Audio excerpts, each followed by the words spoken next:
Ladies and gentlemen, this is a warning. Thank you. Of all the suburbs around Detroit, Michigan, Oakland County comprises a majority of the northern section. Encompassing 62 cities, villages, and townships, it is the second most populated county and one of the top 30 wealthiest counties in America. Prior to the 1950s, when more people began to migrate out of Detroit, much of the area was rural back roads.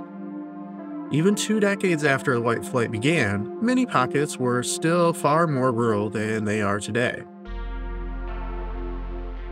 Detroit may have been called Murder City at that time, but out in the suburbs, families felt safe. Doors were left unlocked. Names such as Royal Oak, Huntington Woods, Pleasant Ridge, or Bloomfield Hills recall scenes of classic Americana: tree-lined streets, sprinklers, grilled hot dogs. Children were able to freely walk to schools, parks, or to the local candy store. But a series of kidnappings and murders that began in 1976 would shatter that sense of safety. Police in Michigan say they still do not know who's responsible for the wave of child kidnappings and murders there. Some 200 police are searching for the killer of 4 children in a wealthy Detroit suburb. The killer methodically moved along the Woodward corridor from Ferndale to Royal Oak to Berkeley to Birmingham. A psychopath who washes the bodies and neatly dresses them before he dumps them off. A psychotic who has killed several youngsters in the last year. The killer could be a cop, a teacher, man, woman, a priest, a preacher, maybe a reporter. The advice we're getting from police and criminal experts is don't trust anybody. State and local police say they have no one man under suspicion yet, but they think he lives and works in Oakland County. In response to these killings, the largest homicide task force in United States history at that time was launched at a cost of $2 million. Which would just be over $10 million today. The police are prepared to pursue this case on a massive scale for 6 months if necessary. They hope and pray they find the killer quickly. Every hour, they live with the fear that he could strike again. Despite almost 18,000 tips, thousands of interviews, and hundreds of polygraph tests, the investigation failed to arrest a single suspect in the murders. 80 detectives working on each shift, all of them looking for this man. To this day, a great number of theories exist in who was behind the Snow killings. But an even more terrifying prospect is that what if the killer or killers never stopped? What if someone in power was protecting them? In the years before and after these 4 children were murdered, a startling amount of similar crimes occurred around the southeast section of Michigan, leading to the very real possibility that whoever the Oakland County Child Killer was, they're still out there.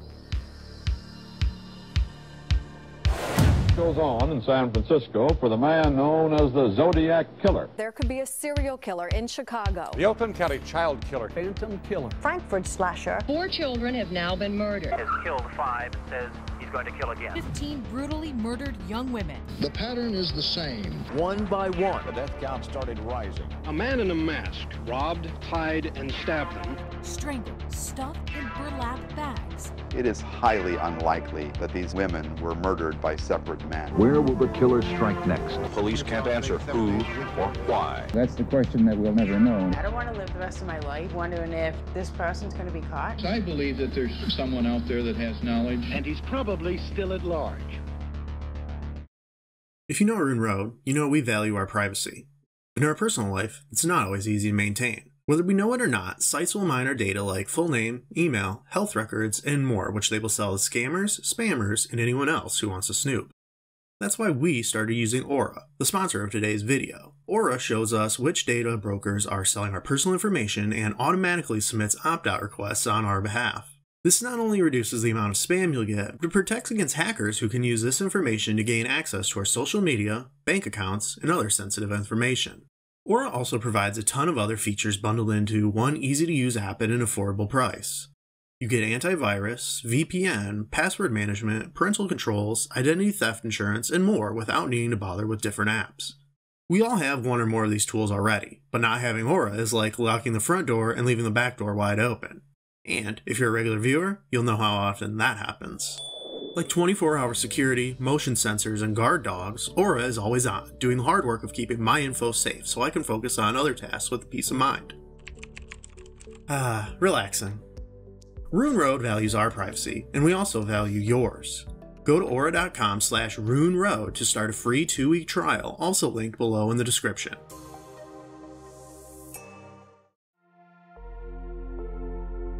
In just about 30 seconds from now, it will be 1976, and you'll hear a roar from this crowd in Times Square, a roar like you've never heard before.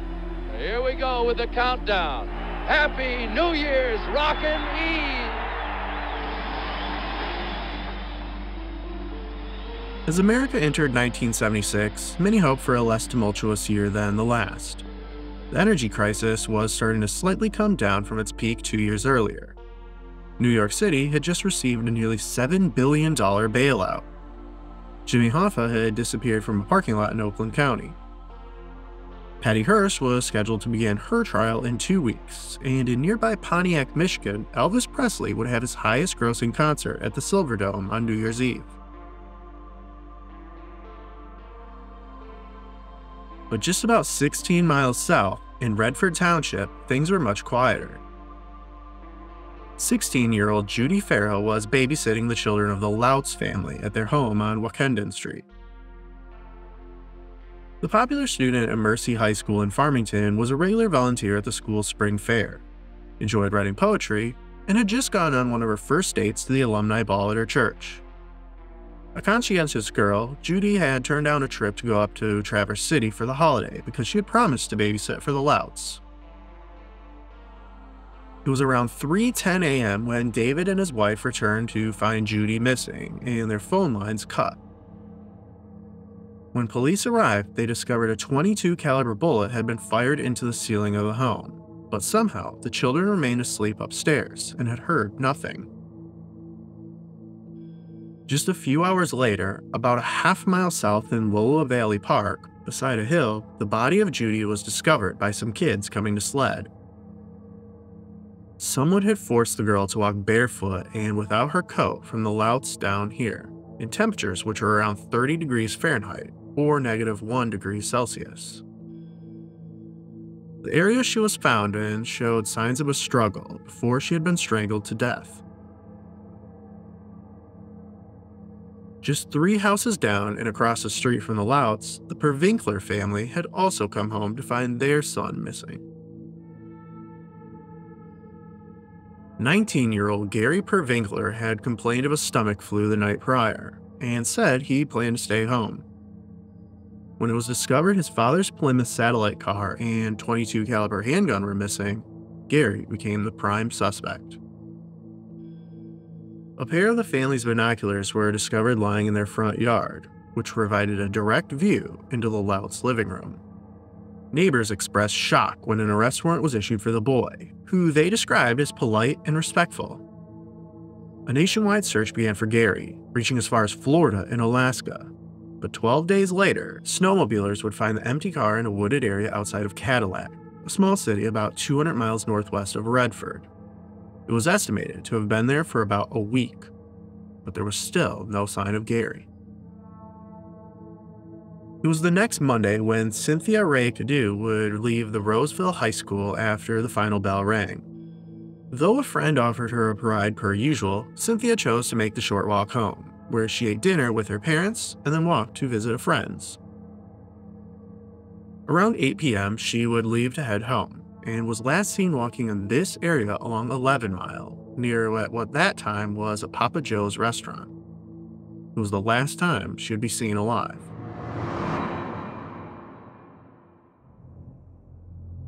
About 18 miles to the west lies the small village of Franklin in Oakland County. Known as the town time forgot, Franklin would be the first downtown in the state to be designated as a historic district. Today, as it was in 1976, the population is just around 3,000 people. The main attraction in summer months is the Franklin Cider Mill, just north of downtown. Though it is closed during the winter, the road it sits on is still a busy one, even around 2 a.m. in the morning following Cynthia's disappearance, when a driver would notice something in the slush of the road about 100 yards north of the cider mill. It was a naked girl. Disturbingly, police estimated that at least a few dozen cars had passed by without stopping. But either one vehicle pushing her a further 18 inches off the road, or someone had stopped and dragged her over before realizing she was dead, at which time they panicked and fled. The girl's nude body was discovered here along Franklin Road early this morning by a passing. When the Cadieux family saw a news broadcast in the morning about the body found, they made the call. I just didn't believe it was her until I went to the morgue to see her. I couldn't even hardly identify her. All I know is I want to get a hold of the guy that did it, or whoever did it, because I loved my sister. Cynthia's arms showed signs of being bound. She had been repeatedly sexually assaulted and then killed by a blow to her head that left a large gash. Family members say that even if the killer is never caught, he'll have to live forever with what he did. And someday, they say, he'll have to face the Day of Atonement. Someday. This is Robert Vito, News 4, Roseville. 4 days later, the next murder occurred.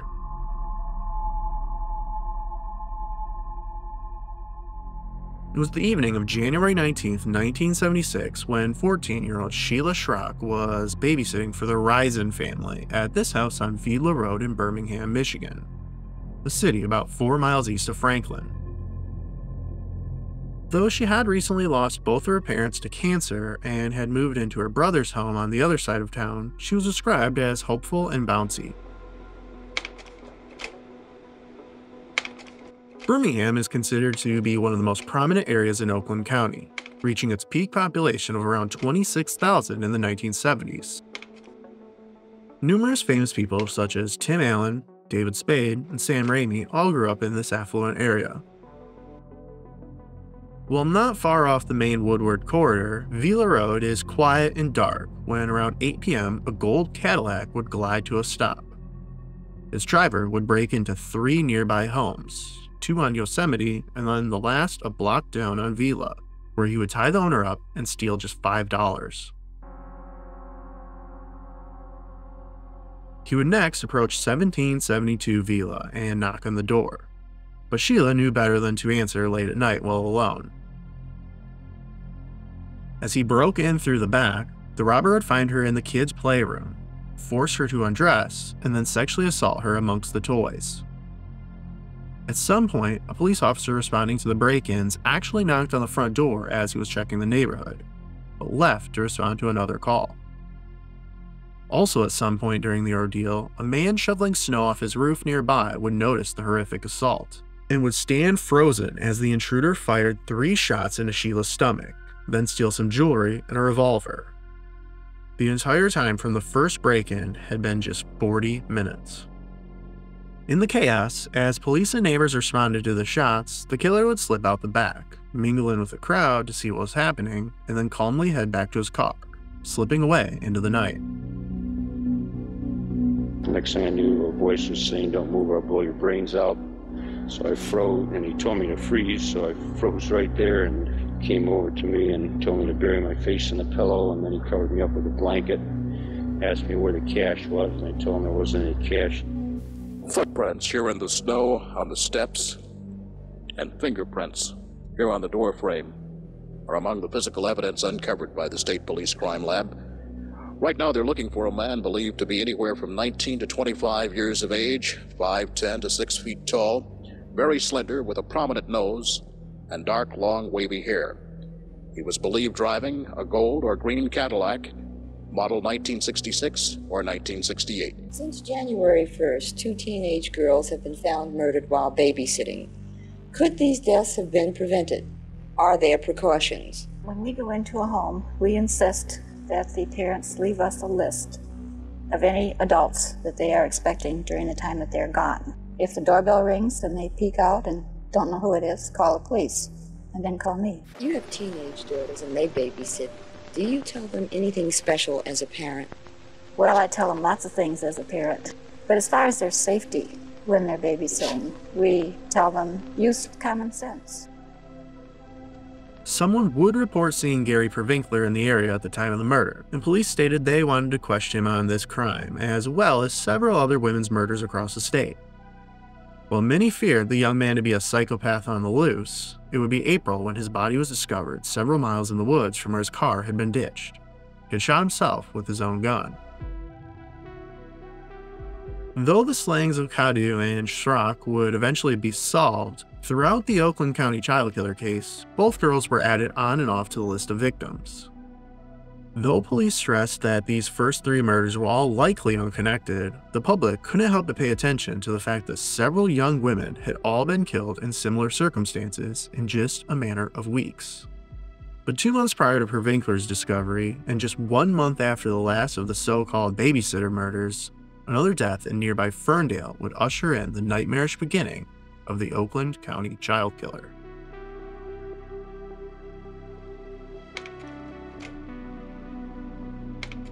Situated in the southeasternmost part of Oakland County, the city of Ferndale juts up against Detroit proper. Ferndale's population would peak just before Birmingham's would, as Detroiters moved out to the suburbs post-World War II to raise their families in the baby boomer generation. By the 70s, it was starting to see a slight decline, and had even gotten in trouble by the federal government for still operating a segregated school. But around the new millennium, a revitalization push has once again made it into the bustling hub seen here. It was the day after Valentine's, February 15th, when 12-year-old Mark Stebbins was at the Ferndale American Legion building with his brother Mike and mother Ruth, who worked there. In the years since, that building has been demolished, but used to reside near the corner of Livernois and 9 Mile, where these condos now stand. Becoming bored of the pool tournament going on, Mark's mother said he could head home to watch a war movie on TV, his favorite genre. Though he had to cross the busy Woodward Avenue, it was less than a mile and almost a straight line to their home at 429 Saratoga Street. About an hour later, Mark's older brother came back home to find it empty. That night, when his mother phoned to check on them, she learned he had never made it back and informed police. A drawing had to be made up for the missing boy, as Ruth had not had the money to get his school photo taken that year. 4 days later, an office worker would leave his workplace along 10 Mile Road in Southfield, Michigan, and walk over to the drugstore in the New Orleans Plaza, less than 500 feet over.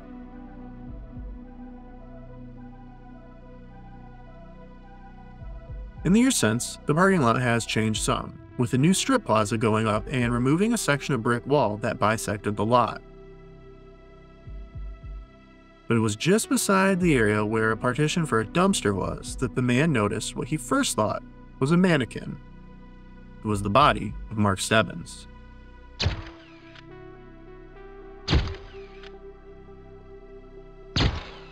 The body of 12-year-old Mark Stebbins, 429 East Saratoga, Ferndale, was found in the rear of a parking lot of an office plaza. It all began on February 2nd, 1976. Everyone thought it was an isolated case, but the murder of Mark Stebbins of Ferndale remains unsolved. His body turned up 2 weeks after he disappeared in a parking lot in Southfield. The 12-year-old had left his mother and brother at a social function, never to be seen alive again. He's going home to watch a 1 o'clock movie on the theater, on the TV. Didn't say anything about meeting anyone, or? Nope, definitely not. How well did you know the child? Very well, 3.5 years. He talked to you about anything in recent days, or? Definitely not. Just a normal activity of a young happy-go-lucky boy. Just happy-go-lucky kid. He never got no trouble in the way. Mark had rope burns on his neck, wrists, and ankles, but had been smothered to death between 12 and 36 hours before. His forehead also had 2 lacerations that had begun to scab after he had been hit. Common reports state that his clothes had been freshly washed, with the creases from where they had been folded still present. Thanks to the persistent efforts of the victims' families, information would be released decades later which disputes many of the most commonly believed facts in this case, along with theories of cover-ups. We will be going into those documents and suspicions later in the episode, but for now, we'll stick to what was chronologically reported and believed.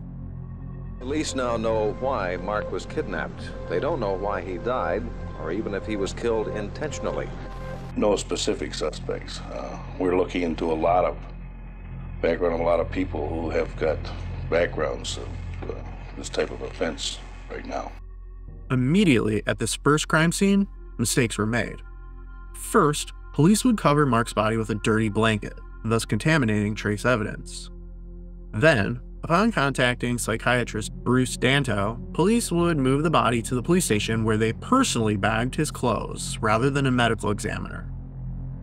Next, a mannequin was dressed in similar clothes and placed at the crime scene, as Danto had suggested the killer had dumped the body in a public place because he planned on returning to the location.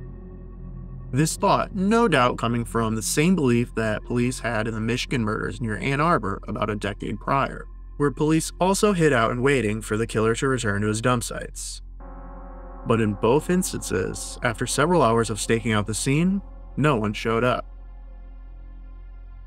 An autopsy on Mark would reveal he had been thoroughly washed to remove traces of sexual assault he had endured over the past 3 days. His body showed signs of rigor mortis to indicate he had been transported in a car trunk.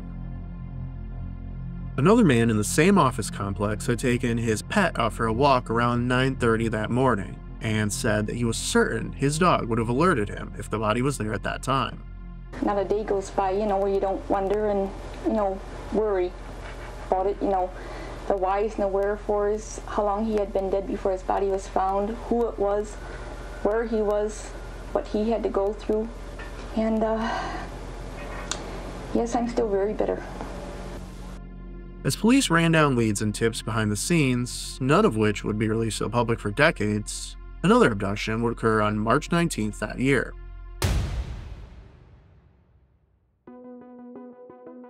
Two 7-year-old boys were playing in a church parking lot in Madison Heights, a city just northeast of Ferndale, when a man who said he was a cop pulled up and said he needed to drive one of the boys home. As soon as that one got in, the man sped off. The other boy, 7-year-old Michael Justice, would run to his friend's house and tell the family what had happened. 3 hours later, a man named James Joseph Crafton would return the boy home, saying he had found him walking around. But Michael identified him as the abductor, and he was arrested. Crafton, a self-confessed drunk, had previous arrests for sexual assaults on young girls, but this time he had sexually assaulted the 7-year-old boy for 3 hours in his car, or in an abandoned house. He couldn't remember clearly. Police would give him a lie detector test on Mark Stebbins and declared him not involved in that murder. Summer would come and go without further developments in the case. The Golden State Killer would begin moving from burglaries to sexual assaults in June. Jimmy Carter would win the presidential election. John Gacy, who had only committed 2 murders previously, would kill 12 young men through the rest of the year. Auto workers would go on a month-long strike against Ford and GM in the fall. 1976 would be the first year that the city of Royal Oak would earn the title of Tree City, USA, which is held onto ever since. It had reached its peak population in 1970 with over 86,000 residents, but that decade saw many people leave and storefronts shutter as almost 17,000 people departed over the decade. It would take until the 90s for revitalization to hit full steam, but back then, locals joked you could fire a cannon in downtown and no one would know. Carol Robinson had just moved here from Detroit with her 3 children after a divorce, moving into the home at 1213 Mayfield with her new husband. In 2012, that house was demolished and replaced by this one, but back in 1976 is where 12-year-old Jill Robinson lived. Described as a bright child, she had recently begun seeing a psychiatrist for a recurring nightmare of being shot. The divorce and move had been hard on her, and she developed what some called a changeable preteen nature. And so it was on December 22, 1976, that she had gotten into an argument with her mother over helping her cook dinner. Carol told the girls she could stand outside until she wanted to be part of the family, so Jill packed a backpack, got on her bicycle, and planned to go over to their father's house in Birmingham. in total a bit over 4 miles north along Woodward. I had asked her to help with dinner, and she refused and said she didn't want to be here, and it just made a snotty remark again, and I just think I'd had it. And I just said, well, Jill, if you don't like being here, why don't you just get your coat on and stand out in the front yard and think about it, and when you feel like talking about it, come on back in. She didn't come back in.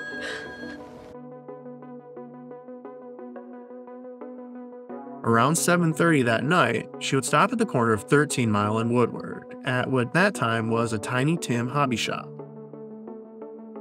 Though unconfirmed reports say she had been witnessed at the donut depot on Maple Road in Birmingham the next morning, she never arrived to either her parents' home the previous night, and they phoned police, who stated she was likely a runaway and they had to wait 48 hours to do anything. I haven't seen her since, and I wasn't really very worried for an hour or so because she's very stubborn, and I thought she'll stand in the next yard and think about it or go around the block or something, and then I thought maybe she went to visit her father. And so I wasn't very concerned for a couple of hours, and then I got in the car and drove around and tried to find her, and that's when I called the police. She never done anything like this before? No, never.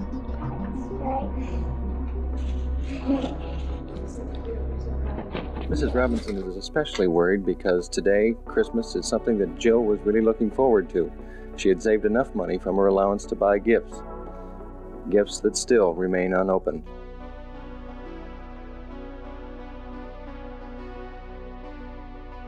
This is Troy, Michigan. Unlike Royal Oak in the 70s, Troy was rapidly growing, practically doubling its population to almost 70,000 people over the decade. Up to the 1950s, much of the area was still rural farmland. Today, it is the largest community in Oakland County, with Interstate 75 providing a major thoroughfare between Detroit, Pontiac, Flint, and up north. It was around 8:45 a.m. on December 26 that year when a man heading back home after the holidays noticed a patch of red snow just north of Big Beaver Road on the northbound lane. It was Jill.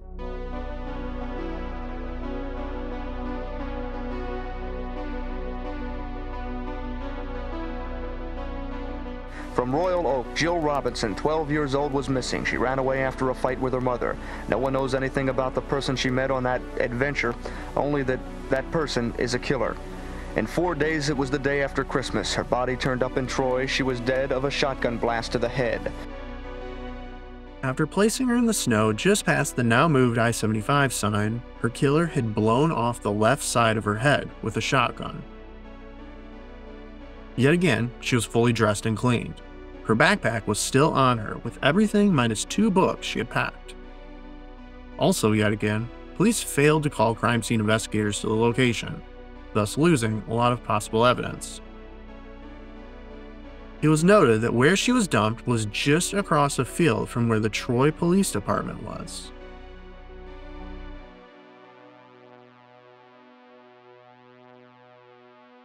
Her autopsy would state she did not show signs of sexual assault, and a tampon she had purchased was still inside her. Though it would take them some time to link Jill with Mark Stebbins, it was apparent she too had been taken care of prior to her death and had been washed.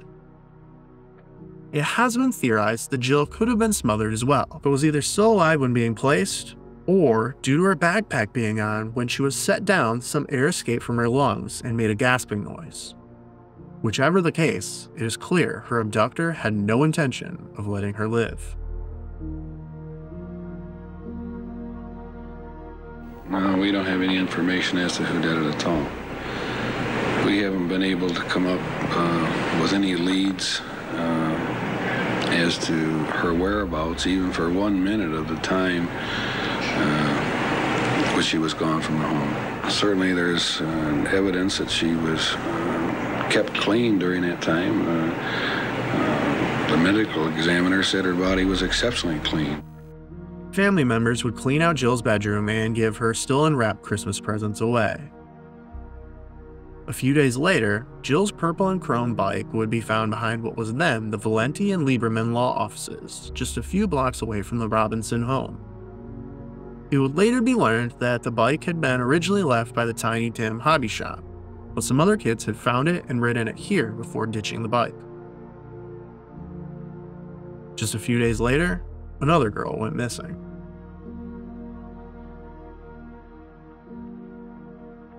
Sitting between Birmingham and Royal Oak along the Woodward Corridor, Berkeley was a small city of around 20,000 people when the new year of 1977 was rung in. It would be ranked as the 28th best place to live in the United States money-wise, due to its small-town feel and easily walkable downtown, which stretches along 12 Mile perpendicular to Woodward.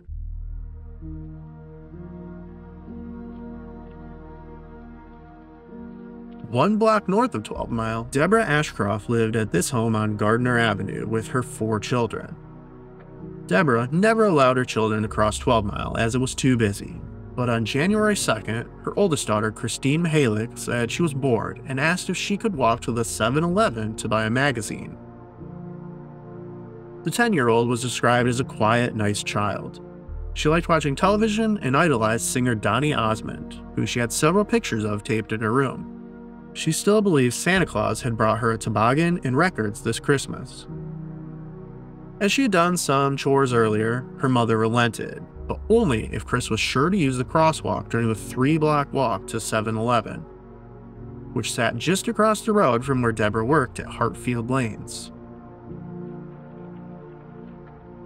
Around 3 p.m., Christine would enter the bowling alley and chat with one of her mother's coworkers for a few minutes before crossing the street to enter the 7-Eleven, where she purchased a teen magazine, candy, and a soda as confirmed by the store clerk.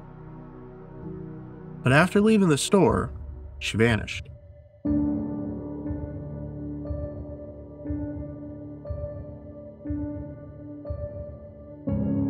This time, the entire city went on a high alert. News was awash in reports of Chris missing, and it was feared the same person had abducted her. Neighbors would pool money and even offer to mortgage their houses to raise $17,000 in case a ransom note came in. The local spaghetti factory held a Christine Mihalik Day fundraiser. The money is being used for reward for apprehensions of persons or persons who are holding Christine. If it's not used within a year, if anyone should ask, the money will be turned over to the City of Berkeley for crime prevention against children in the City of Berkeley, and this is Chris's family's wishes. Okay. Thank you very much and good luck. I think it's worthwhile. We have to find the girl. We need information to find the girl, no matter what the situation is, and that's why I'm here. I think this is the only way we can do it. It will be a week tomorrow since Christine Mihalik disappeared while coming home from this store. In those 6 days, the community has come to realize that a missing child in this area is not merely the problem of the parents. Most of those out collecting funds today have families also. Within 24 hours, police had stated they searched the entire city. Every possible vacant house, garbage bins, parking lots, and more. No signs of Chris were found. Is it your belief that she was taken out of this immediate area if she was kidnapped or abducted? I'm pretty well convinced that she is out of this city if she was abducted, yes.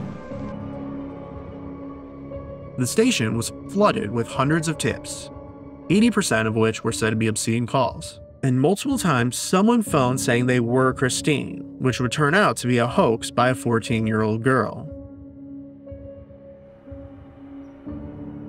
Everyone was tense. At Pattongill Elementary, where Chris attended 5th grade, another child went missing, and a huge search was formed. This time, the girl was found outside the school 20 minutes later, where she was looking for her older brother. Pattongill and all local schools would grill into their children not to accept rides from strangers, and write the license plate down of any car they thought was following them. Parents lined up outside schools to pick their children up. No one was allowed to walk home. I'm shocked and terrified. It's a terrible way to live, I think. I'm very saddened because children you're afraid to let them have any freedom anymore. And most of all, I'm upset because my children are very frightened and don't want to be outside alone anymore and won't come to school alone. And I think that's the worst thing to grow up, being distrusting. We're worried about whose child might be the next victim. Everybody is, and people are afraid. 2 other girls would go missing from River Rouge, a city south of Detroit, but would phone their parents 3 days later, telling them they had voluntarily left with 2 men. Southfield police would coordinate a joint effort between all police departments involved in the Robinson and Mahalik crimes to avoid duplicating efforts. An office space below the Northland Mall was rented out to contain the operation, which at this point was still uncertain if Cynthia Cadu, Sheila Schrock, and Mark Stebbins were related. 19 days after Chris went missing, on January 21st, Jerry Wozni, a USPS mailman in Franklin Village, would turn onto Bruce Lane, about a mile from where Cynthia had been dumped in the road a year prior. Today, houses line both sides of the street, but in 1977, the only homes on the road sat at the very end. Jerry was a bit of a junk collector, so when he was approaching about the middle section of Bruce Lane, on the eastern side, he spotted something blue in the snow and stopped to see if it was something worth picking up. But as he approached, he realized it was a hand protruding from the fresh snow. Residents on Bruce Lane would not be getting their mail that day. A 10-year-old girl, missing 18 days, found lying in a snowbank, suffocated. Lying in what was a small ditch was the body of Christine Mahalik. She was fully dressed, laying on her back, with her legs bent in a carrying position and arms folded. Residents' worst thoughts seemed to be coming true when 10-year-old Christine Mahalik never came home from a 3-block trip to a party store in Berkeley. Within 2 weeks, she too was found dead, this time in Franklin Village. With Christine's discovery, state police announced they would be forming a task force immediately to begin a full-scale probe on all 5 unsolved child killings. The 5th one we'll be covering a little later in the episode, that of 13-year-old Jane Allen of Royal Oak on August 7, 1976. This morning, in the Southfield Police Department, a task force was formulated. There were approximately 35 detectives from the following departments participating: Troy, Ferndale, Southfield, Berkeley, Royal Oak, Bloomfield Township, Birmingham, Oak Park, Franklin, Oakland County Prosecutor's Office, Oakland County Sheriff's Department, Michigan State Police, and the FBI. These 35 investigators from those agencies have formed a task force primarily to investigate and solve the Mahalik homicide. The pattern is the same. A child 10 to 12 years is abducted and kept prisoner, in some cases as long as 16 days. The child is then killed and the body dumped in a street. Information is out there and we're trying to coax somebody to come forward. We've got to catch that man because it's only a matter of time before he does it again. The public was tense. A man driving his son to school was surrounded by police. Another man who approached a paperboy was arrested. It turned out he was just trying to ask the child to deliver a love letter to his girlfriend. PTA groups handed out placards of 2 hands in red for people to put in their windows. This was to tell children in trouble they could come to that house for help. Kids, on the other hand, were still seen hitchhiking up and down Woodward Corridor. None of them thought it could happen to them. The medical examiner initially stated he had found semen inside of Christine, but when state investigators tested the evidence, they said they found no such thing, nor had she been sexually assaulted. Chris's mother also disagreed with the finding that she had dressed herself, stating Chris never tucked her pants into her boots or tied her blouse behind her, which was how her body had been dressed. Though it was at first speculated she died from exposure, the medical examiner would eventually rule she had been smothered to death.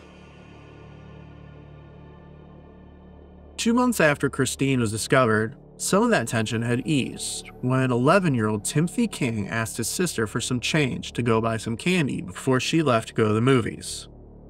Tim's father was a lawyer and had to visit a client's home for a will signing, and his wife was going as the witness. This was the first time the straight-A student who had the role as Mark TV in his school's upcoming play of Willy Wonka and Little League soccer tryouts this weekend would be left home alone.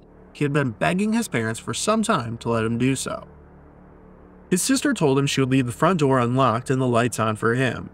It had been drilled into Tim's head never to talk to strangers. Taking a skateboard and a football, Tim went the half a mile over to the Hunter Maple Pharmacy in this plaza at the corner of Maple and Woodward in Birmingham, where he had been skateboarding with friends earlier in the day.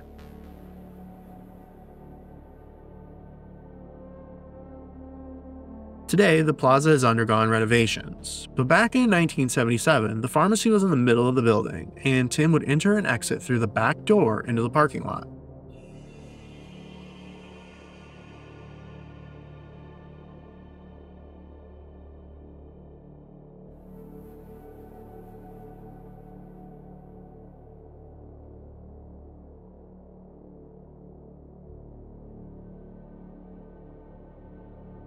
When his parents returned home, Tim was nowhere to be found. After each of his 3 siblings all returned home without Tim, they'd phone the police. Age 11, 4 feet, 63 pounds. This is KHJU Portable 8. The time is 11:31 hours. Investigators will continue to work into the night, hoping to find a lead on Timothy King's whereabouts. Every available police officer in Birmingham was pressed into the search for Timothy King, hoping, praying that the youngster would be found alive. Over 100 police officers would launch a combined ground-air search of the area, stating that they were well prepared after learning from these past incidents. The key to Timothy King's disappearance is still the rear door here at the Hunter Maple Pharmacy. This is where the youngster was last seen leaving at 8:30 Wednesday night, and authorities are saying that somebody must have seen something in that evening, and they're asking people to come forward. The task force would move into the nearby Birmingham Fire Department to process all leads quickly. A witness would phone the task force that she had been loading groceries into her car in the back of the lot when she noticed a boy with a skateboard talking to a young man with mutton chops, standing beside a blue AMC Gremlin with a white stripe on it just 2 car spaces down from her. He was wearing a rust-colored sport jacket with dark pants. He's soft-spoken and has dark brown hair cut in a shag. We believe that he's driving a late model blue Gremlin with white wall tires. In perhaps the most serious blunder yet, this tip somehow turned into the suspect was driving the Gremlin. Any and all blue Gremlins in the city were stopped and searched. Officers on the road are keeping a sharp lookout for the blue Gremlin, wanted in connection with the killing. This computer printout sheet represents just a portion of the blue Gremlins the police have been checking out in the Timmy King case. I've really been worried about it because I work in Oakland County, and I'm in downtown Birmingham a lot. I get some strange looks. You mean people driving by look at you funny? Yeah, they look in the car to see who's driving it, and when they see it's a girl, they usually, just say, oh, well. So my girlfriends came over one night and they said they saw a man out there looking in my car. I came out off of work one time and there was a guy looking out at my car, but that was it. You do get some strange looks. Yeah. The only problem is that the Gremlin was not the man's car. After his brothers returned home the night to learn of Tim's disappearance, they retraced his steps to Hunter Maple Pharmacy and would recall that the blue Gremlin was still parked there. Weeks later, another woman would come forward to police that the Gremlin in question had actually been hers. But she was too afraid to come forward sooner because she was having an affair with a man in an apartment nearby and didn't want it known she was in the area. The original tipster had stated the man was only standing near the Gremlin, not touching it. Another man who was a car designer stated he saw an older, overweight man sitting in a dark-colored Pontiac Le Mans nearby, backed into a spot as though he was watching the interaction. The blue Pontiac Le Mans was the vehicle seen on I-75 the night Jill Robinson was dumped by a witness who said it was pulled over to the side of the road. As they drove by, it pulled out, but would park again after they passed. The witness was positive of the vehicle because they used to own one. They also said it had some damage to the left rear near the taillight. In Christine's case, police noted the bumper impression of a 1971 or 72 Pontiac that had a trailer hitch bent to the left. There were tire tracks found at the scene of where they found the body of Christine Mahaley. Smash the Gremlin at all? Not to my knowledge, no. We would hope that you wouldn't start speculating in that area, okay? We're telling you what we would like you to know. And if you speculate, you could ruin things for us. Even today, the blue Gremlin is still an iconic piece in this case, such as in 2013 when one was discovered buried in what at that time was an empty field in Grand Blanc Township, not far from I-75 outside of Flint, Michigan, where this subdivision now stands. Neighbors say the parts for this blue gremlin were actually found back in July, but Michigan State Police just got the tip last night and they've been out here ever since. A piece of metal painted blue with a white stripe. Pat Phillips took these photos of the car parts last month after she realized they were from an AMC gremlin. Well, there was like 4 tires sticking up. It was like the gremlin, the car was chopped up. Our understanding is this was farmland before, and it was a common practice for farmers in the old days to dig a big hole and dump all their garbage on it and bury it. Michigan State Police Lieutenant Michael Shaw says they don't know if this gremlin is tied to the unsolved murders, but they are treating the Grand Blanc Township site as a crime scene. State troopers escorted 2 dump trucks filled with potential evidence out of the subdivision, and it's now being analyzed. One day after Tim went missing, an 11-year-old girl in West Detroit would vanish. Kimberly Fisher was described as a quiet girl who had no history of misconduct and was last seen at a neighbor's house. 2 days later, she would be found safe and sound, telling her parents she had hidden because she skipped school that week and didn't want to be punished. One man was arrested for driving around with a pistol and trying to run over people in his hunt for the killer. Along I-75, a hitchhiker would disarm 2 police officers, steal their car, and eventually ditch it and flee on foot, finally being arrested 10 hours later. It has been stressed that they are to just be eyes and ears for the police department. They are not to get involved whatsoever. They are not to chase violators or anything like that. An 18-year-old boy would phone Birmingham police demanding they drop off money behind his apartment in return for information.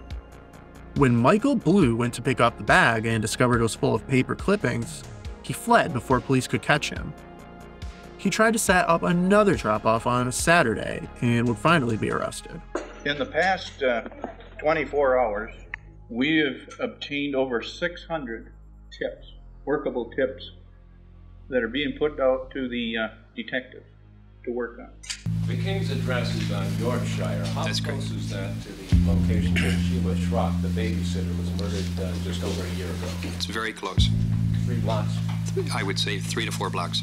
Similarities between Schrock and... No, there are no similarities between the Schrock murder and the missing youngster here we have on Yorkshire.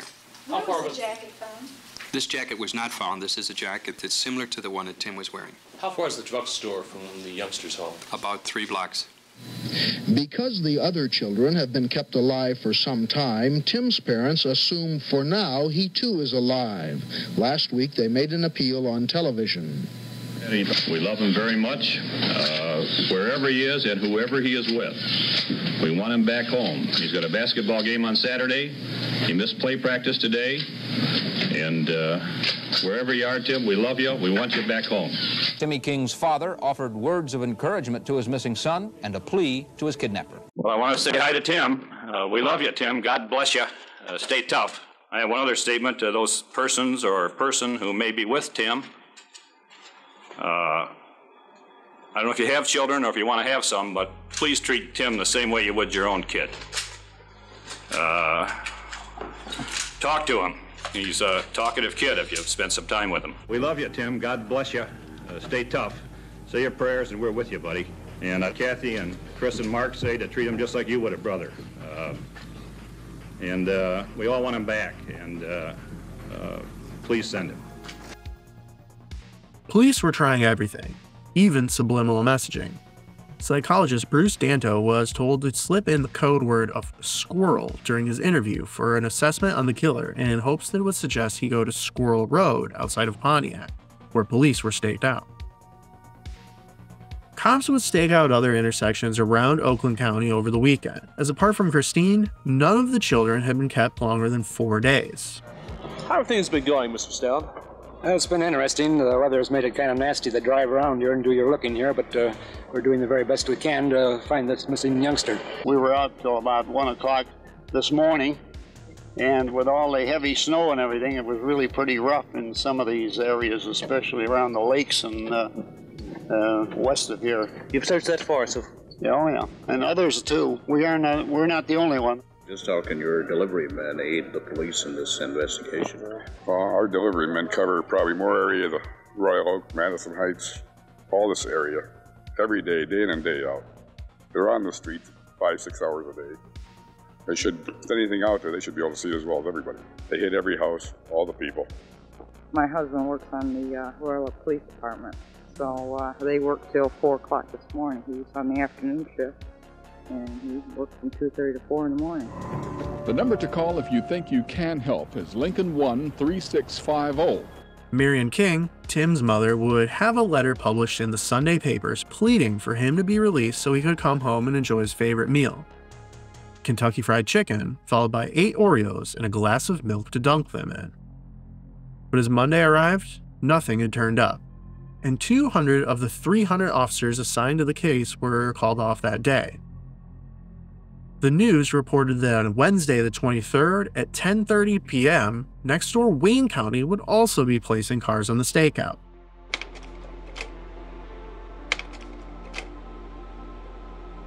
Livonia, Michigan is in the upper west corner of Wayne County, of which Detroit is a part of. Livonia too had reached its peak in 1970, with over 110,000 people living in it. In 1976, the city had purchased 1,800 acres of land near the intersection of 8 Mile and Newburgh to begin development of a park and historic village. But 1.5 miles to the east, at the intersection of 8 Mile and Gill Road, things were more desolate, with Gill still being a dirt road. 8 Mile Road is the county line between Wayne and Oakland counties. Just 360 feet down Gill and in Wayne County, 4 hours before they were to begin their stakeouts, 2 teenagers had to swerve their car to avoid hitting Cat. As they slowed down, their headlights bounced off a red jacket in the muddy ditch. It was Tim.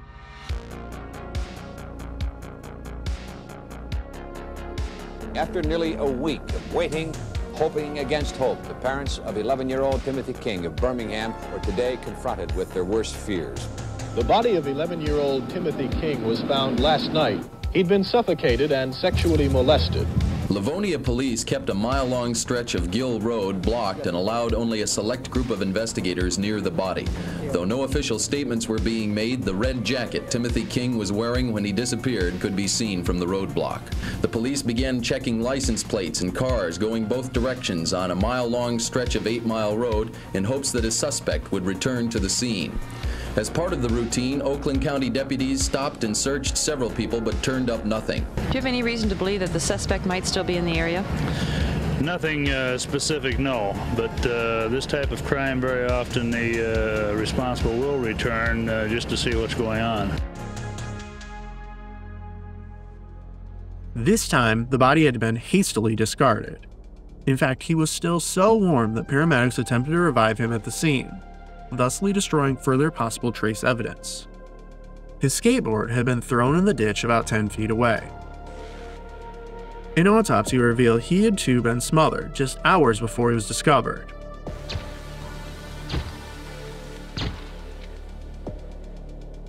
His clothes had been washed and pressed.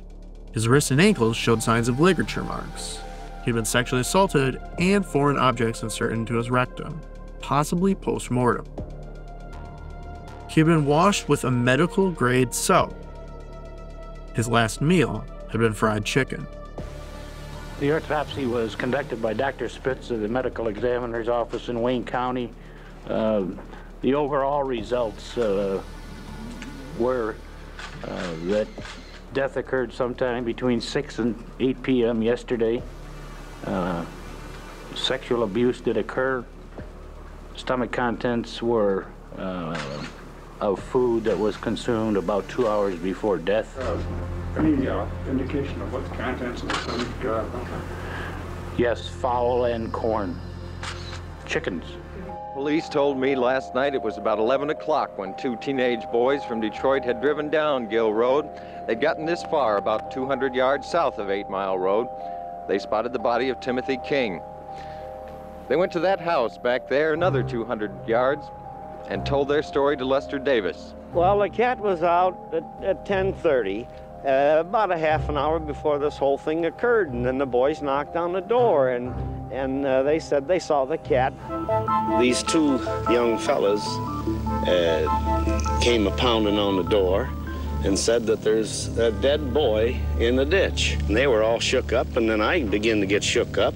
Went down there, and there it was, so that was it. And so I came back in the house. And I don't think the body had been there any more than an hour before the cat let the boys know that it was there, and they knocked on the door, and I called the police and all that so-called bit. I still feel the most important aspect is the investigation and get this animal off the street. But the investigation is proceeding, but I can't say that a suspect has surfaced nor that an arrest is imminent. With the amount of coverage that we had to know that we had assembled probably the largest task force in the United States to work on a case like this. And I'm sure that the pressure caused him to move to Wayne County. A nightmare ends for the parents of Timothy King, and a new one begins. I don't know that apathy will be quick to set in a case like this until the killer is caught. Police secretly photographed all those in attendance at the funeral. As in Mark's case, it was believed the killer may have attended due to the fact that later that very day, someone placed a card from his funeral where the body had been dumped. The killer or killers of little Tim and the other little children are still out there. Sergeant Crease, are you taking any special preparations to catch this guy if he strikes again? His attacks have become more and more frequent, December, January, and now March. Have you got a trap set? I'm certainly not going to comment on this, but as far as the local police departments, I think they've geared up and are more aware. Where do you go from here? What do you do now? Well, you gear up, as I say, you gear up to look for the person responsible, as opposed the other way. It's a different strategy, different investigative techniques are employed.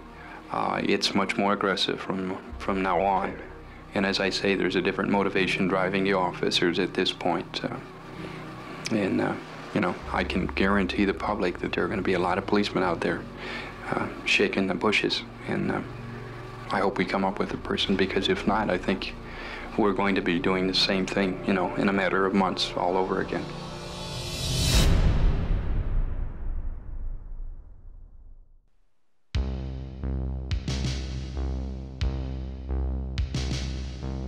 In Lansing, a bill was brought forward to request a $1 million reward for information in the murders.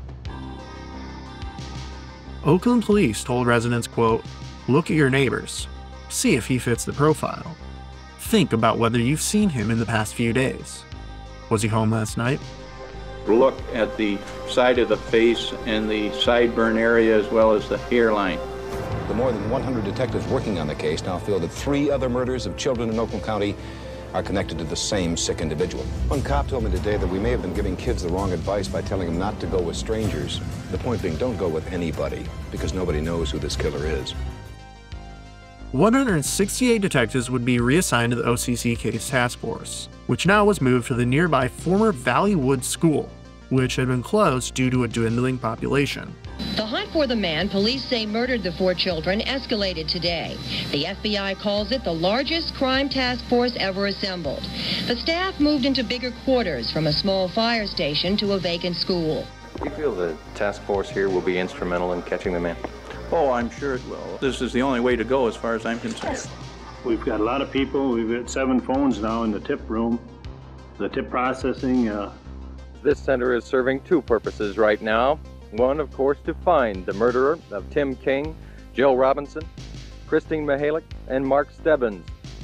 The other purpose, he thinks, is to prevent another name from getting on that list. Some of these volunteers have been here since 5:30 this morning, answering the phones, which ring every 3 seconds. And each time the phones ring, they hope that it will be a tip that will lead to the capture of the child killer. Today, the school's been expanded and reopened as the Beverly Hills Academy. But the day after Tim was found, the school's commandeered into the most extensive homicide task force up to that date in United States history, with a grant of $341,000 approved effective immediately. We feel that we are engaged in one of the largest law enforcement investigations ever to be assembled, and we would like to continue it until we can resolve this case. Do you have any idea how much money that would be? We are presently working with people in the LEAA program to adopt the monies and the grant application that would be necessary. You have no estimate of what you're asking for? It would be a considerable size of money. What we're saying is that we know that it's not going to be an easy matter to resolve this, and we have to have money for a continuing long investigation up to 6 months. The Birmingham Police Department would serve as the base to collect all tips, both via phone and walk-in, which were then assessed on priority level and organized by community where they were based in. Next, they would be transported to the task force at the school, which also had a tip room to handle the overflow of tips the station could not handle. We want to know if they have a name of an individual, then if they have a license plate number of a vehicle. These are things that are important. And then why is this person a suspect in their mind? All of this information is written down in one of our tip sheets. These tip sheets are then evaluated here and given a priority. For instance, if we get a very hot tip, it will be immediately given a tip number, called down to the command post, and a team of 2 detectives will be assigned to follow up immediately on that particular tip. Psychologists noted the effects of fear was having on children and their parents. Dear newsman, I hope that you find the unknown killer that keeps killing every little kid. Have good luck. I am a 9-year-old girl from Tecumseh, Michigan. I am a little girl that has nightmares at night when I try to go to sleep. Kids woke in fright, afraid the killer was under their beds or clung to their mothers constantly. Older boys began displaying violent and explicit role-playing fantasies of what they would do if they caught the killer. Milk cartons, t-shirts, and restaurant mats all featured warnings to children not to talk to strangers. Jobs were lost and neighborhood friendships shattered due to people reporting each other. The kidnappings have taken place within a 5-mile radius in affluent suburbs north of Detroit. As a result, many children who used to walk to school are now being driven by their parents. I only live 2 blocks from the school, but I fear even that short distance for his protection with what's been going on in our community. What is your children's reaction? Are they afraid, or do they know really what's going on? I don't think they really understand. They know the boys are missing, but I haven't made it scary. Yeah, there's a lot of discussion, you know. Everybody's keeping their eyes open. So the kids are really scared, huh? Yeah, if a car stops in front of them, they'll start running because they don't want to get kidnapped. I know my kids aren't playing out. They're with me all the time. The story, called Don't Go With Strangers, is in a new booklet Junior Chamber of Commerce organizations have made available to public schools here in the northern Detroit suburbs, where 4 children have now been murdered. Police say by the same man, a person they theorize all 4 children first thought was a friendly stranger. This person is a trusted individual that could be a public official, could even be police people. The children are going along, and for some reason they're not resisting. In the 13 months since the first murder took place, children have been warned repeatedly to be careful. Here at the school the last murdered boy attended, they walked to class in groups this morning, and they didn't get off one yellow bus until a teacher came to accompany them inside. School officials say all these precautions are necessary, but they're also concerned what the emotional impact may be on the children. I know that there have been reactions where children no longer wish to sleep in a bedroom alone. Describing the world as a terrifying place can be damaging.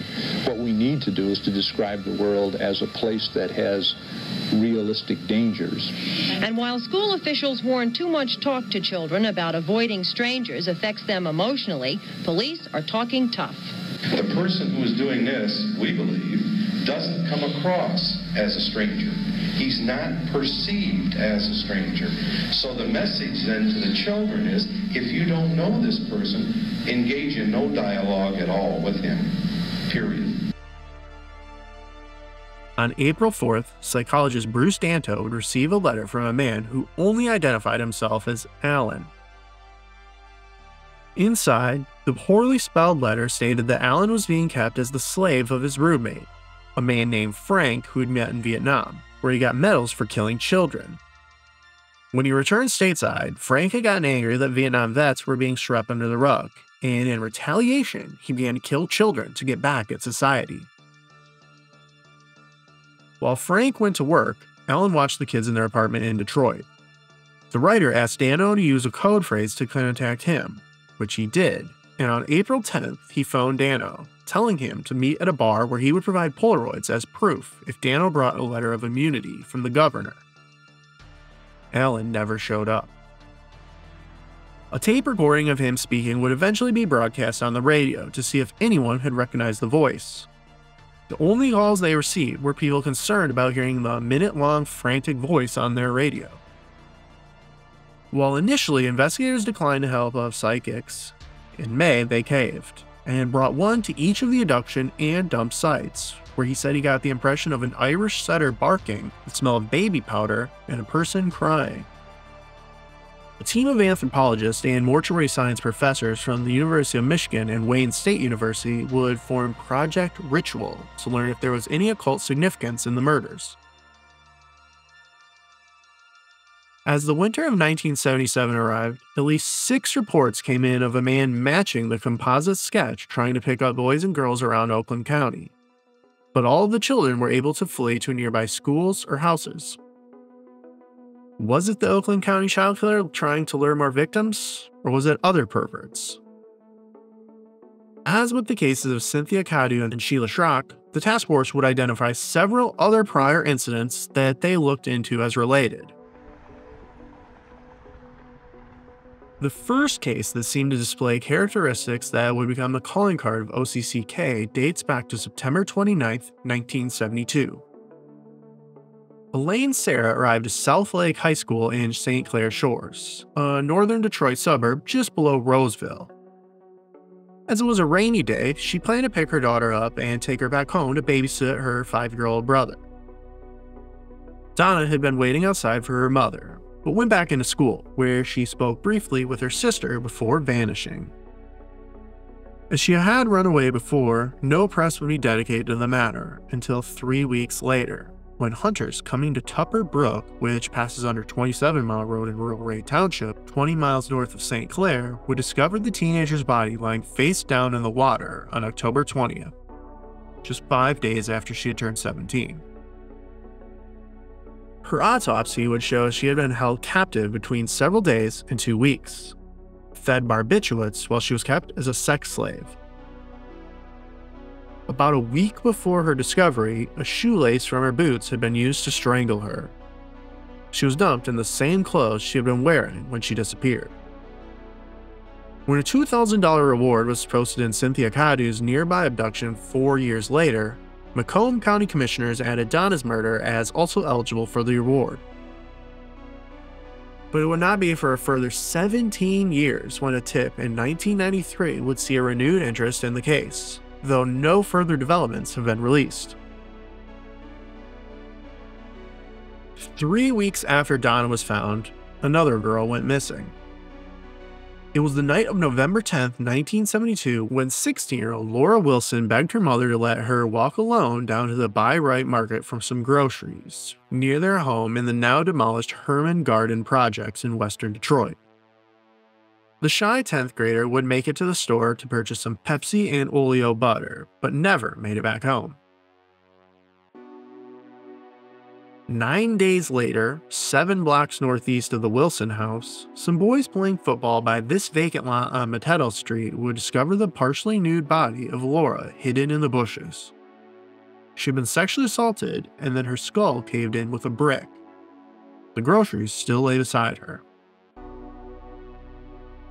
Reports that she had gotten into a red car were checked out, and her boyfriend, who drove a maroon-colored vehicle, had an airtight alibi.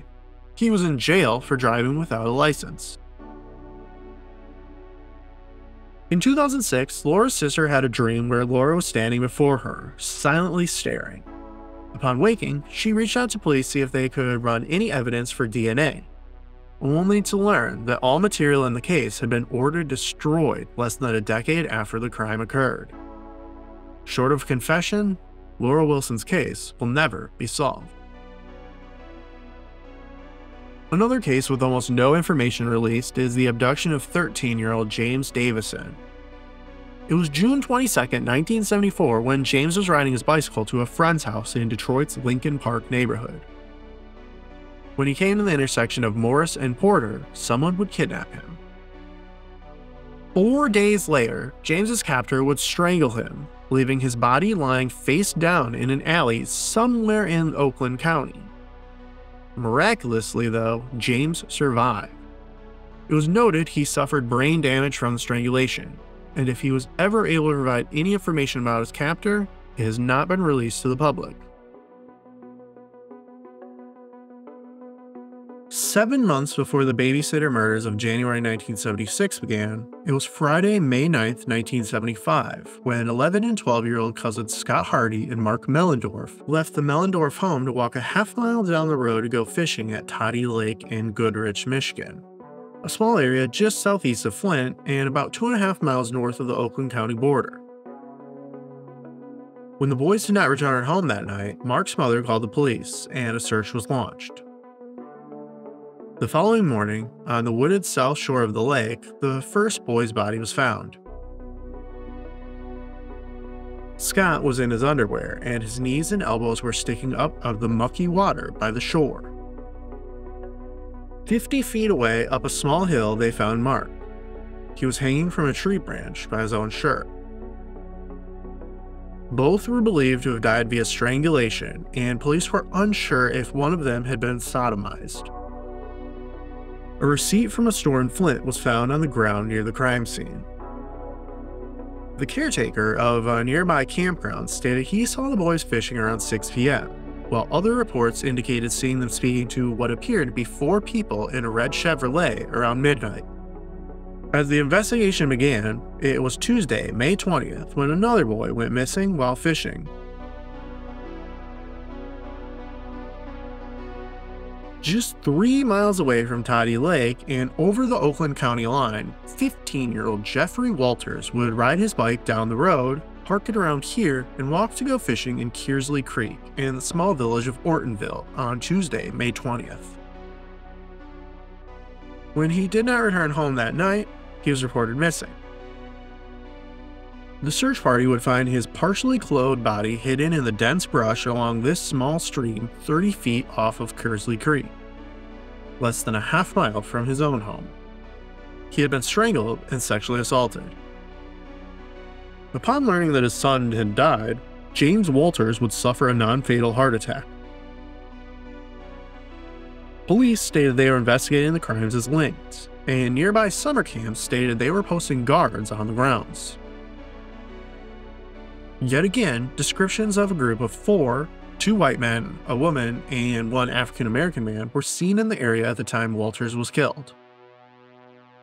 Around 2 weeks after the Toddy Lake double murder, police would charge 17-year-old Kenneth Nard in the crime. Nard was a high school dropout from Flint who was turned in by his other 3 friends, who stated that he disappeared for a while on their fishing trip to Toddy Lake, returning 90 minutes later with wet trousers and the 2 cousins' missing fishing poles. He would confess to the Toddy Lake murders, but refute the Ortonville murder, nor could evidence be found to link him to that crime. After a weeks-long trial, Kenneth Nard would receive 2 life sentences for the murders of Scott Hardy and Mark Mellendorf. It is important to note that Nard was just over 100 pounds, confessed before he was read his rights, had a severely low IQ, and the jury was comprised of entirely middle-aged whites, leading many to doubt his guilt. Meanwhile, 23-year-old Navy veteran John Schra had been arrested at the end of 1975 for the Walters murder after he attacked another Ortonville boy with a golf club. He would confess to murdering Walters and received a life sentence for which he is still serving. Kenneth Nard would be paroled in 2024. While these cases all bore similarities to OCCK, it is only in recent years they have been publicly speculated as linked. But the murder of 13-year-old Jane Allen would be on and off placed on victims list at the time of the murders. It was August 7, 1976 when the Royal Oak teenager would leave her home on Guthrie Street and head to nearby I-75 to hitchhike to her boyfriend's house in Auburn Heights. His mother would offer her a ride back home, but Jane declined, preferring to hitchhike. She never made it back. As Jane had run away from home 5 times before, yet again, her disappearance was not taken seriously. 5 days later, and over 200 miles south, Miamisburg is a small city just below Dayton, Ohio. About 3/4 of a mile south of the Linden Avenue Bridge, the body of Jane would be found floating in the Great Miami River. She'd be identified via a note in her pocket that had directions to her boyfriend's house. Her arms and legs had been bound, and a torn t-shirt was around her neck. The autopsy would conclude she had died from carbon monoxide poisoning, likely while being kept in a car trunk. 2 separate witnesses would come forward that they had seen Jane with 2, quote, hood-type men along the Ohio 725 highway. Ohio would work with the task force on Jane's murder, but today it is believed her case is related to a biker gang, though no one has been arrested. 10-year-old Valerie Bishop was playing in the front lawn of her house in the Barton McFarland neighborhood of West Detroit, February 1st, 1977, when her mother asked her to go to a nearby party store for her. But she didn't send the child alone. 4 other kids were in her group, a large enough number to feel safe. But when she got back home, Valerie realized she had forgotten to buy milk for her cereal, so she went back alone.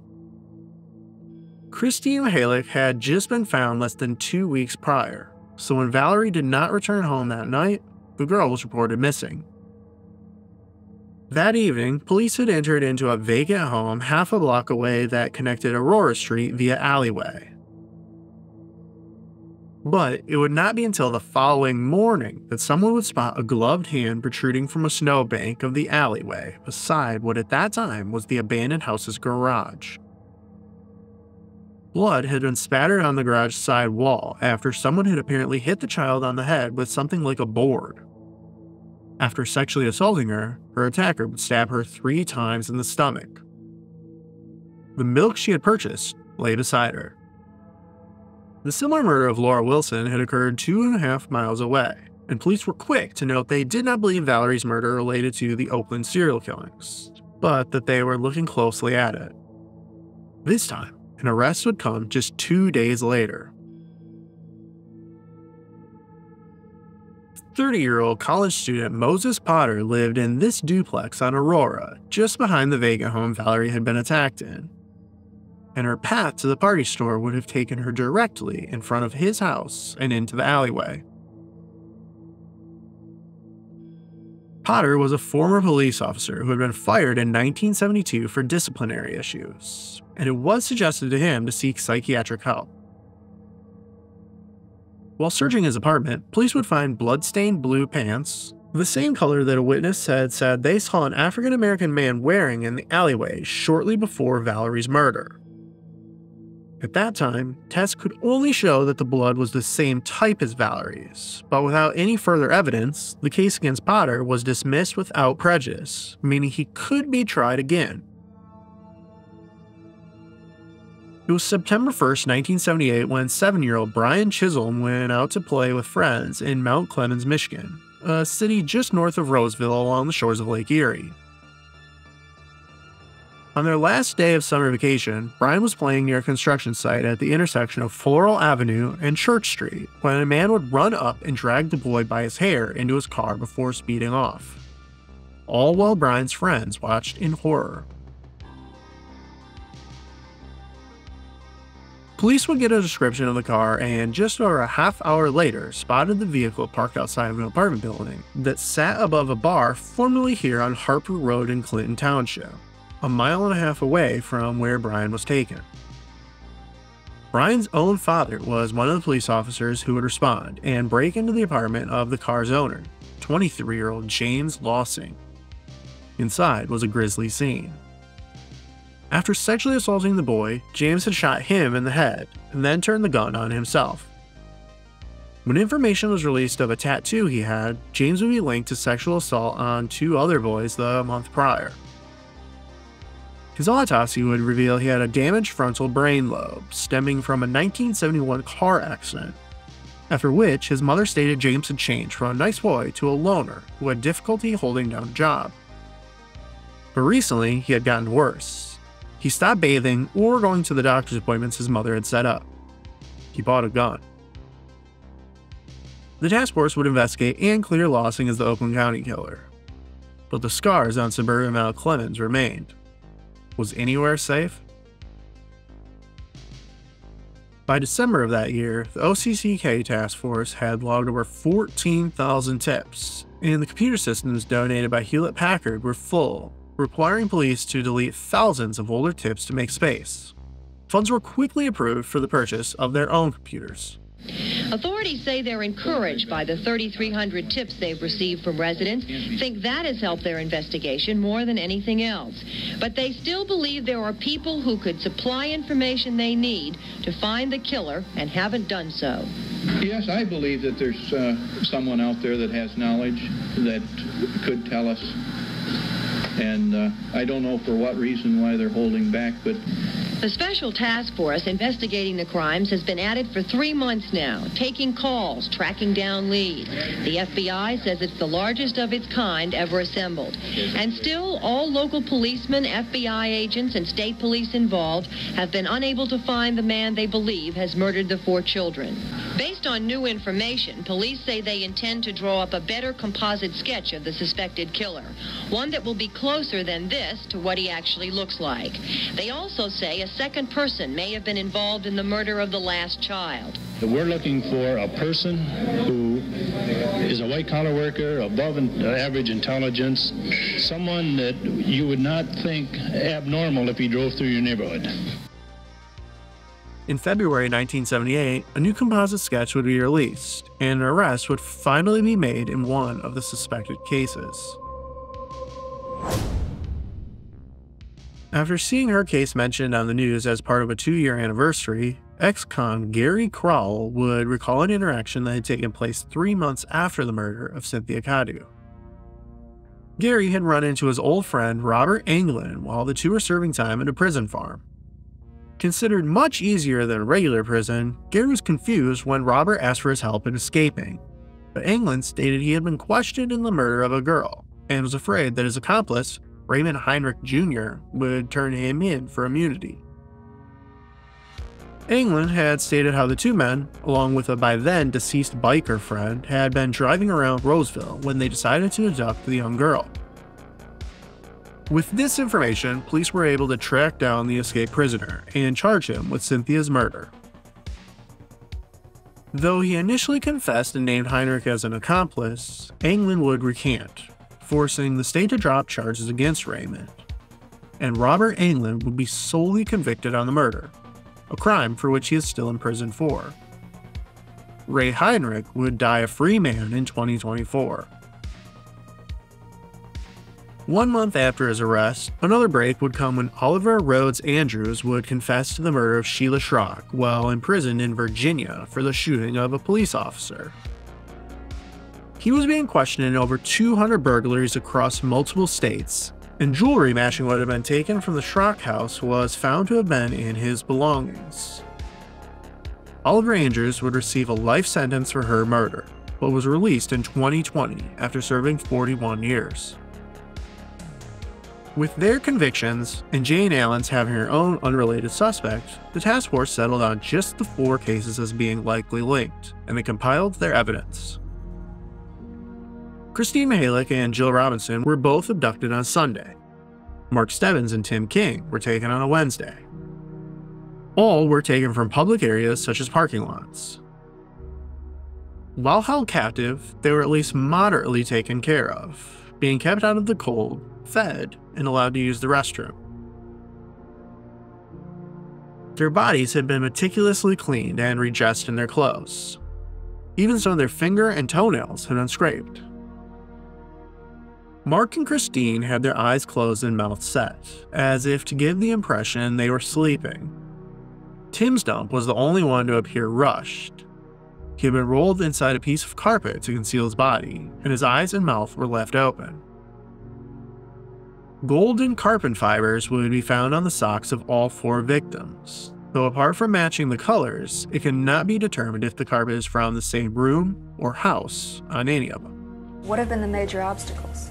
Well, I think the real basic thing is lack of clues to work with. Do you have reason to believe that you will catch him? After all this time, doesn't it make it more difficult to catch him? Oh, I think it makes it more difficult the longer it goes. But every investigator here is confident in his own mind that there will be an apprehension. By December 1978, funding had dried up and the Oakland County Child Killer Task Force would disband. Over their nearly 2-year operation, they had identified 16,500 suspects at the cost of $2 million, but had not made a single arrest in the case. As far as anyone knew, a single killer had committed the perfect crimes, left no evidence, and vanished. Police have investigated more than 1,500 leads. So far, no murderer and no motive. In fact, the Oakland County Task Force was disbanded near the end of last year due to a lack of funds. The consensus? That the killer was either dead himself or gone from our communities, possibly never to be found again. The task force had exhausted thousands of hours, hundreds of thousands of tips, and the mystery continued, and it continues today. And there are obviously several things that we're trying to keep into the task force information only, but we really feel that we're looking for one man for those 4 particular murders. It can be anyone, and I think we all think, and I've said this in many of the press conferences, that it's some dirty old man handing candy to a child. That's not the case in this instance. This person is a trusted individual. It could be a public official, it could be people of the clergy, it could be a doctor, it could even be police people.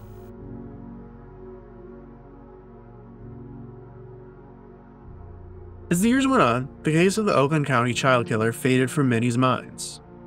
The first known instance of modern technology being used in the case came in 1999, when the body of David Norberg was exhumed in Wyoming. Investigators traveled 1,200 miles to Recluse, Wyoming, to exhume Norberg's body in a long-shot attempt to match his DNA to a hair found on one of the 4 victims. It might very well not be the right guy, but he's a suspect. We have DNA, and you just have to come out and do this. How can you just not? David was a Detroit construction worker who had been first investigated in a murder for hire against his boss, and had 3 separate tips called on him in the OCCK's case, as he had molested his own daughter and at least 3 boys. He would be labeled as cleared in 1979 and moved to Recluse, Wyoming shortly after, where he died in a car crash in 1981. Afterwards, his wife would find a cross that belonged to him with the inscription of Christine, which matched an item that she had had. It would not be until 1999 when DNA from his skeleton was tested against a hair found on Timothy King. As the workers dig, investigators stand guard. They know that this may be their best and final chance to solve the case of the Oakland County Child Killer. It did not match, but Norberg is still a suspect in Jane Allen's murder, along with 2 other girls, the first of whom died just 9 months after the OCCK task force closed up. It was the night of September 15, 1979, when 12-year-old Kimberly Alice King would spend the night at a friend's house across the street from her grandparents' home in the city of Warren, another suburb of Detroit. Not related to Timothy King, Kim was being raised by her grandparents after her parents had gotten a divorce.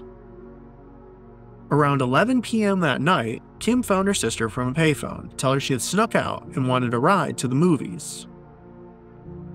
Though it would not be confirmed she was there that night, Kim often liked to hang out along Gratiot Avenue, another corridor that went from Detroit all the way up to Port Huron. Her favorite spot to hang out was the White Castle near Gratiot and 11 Mile in Roseville, which is where she was believed to have been calling from, despite telling her sister she was at a convenience store just a block away from home. This White Castle is just over 4,000 feet from where Cynthia Cadu had been abducted 4 years prior.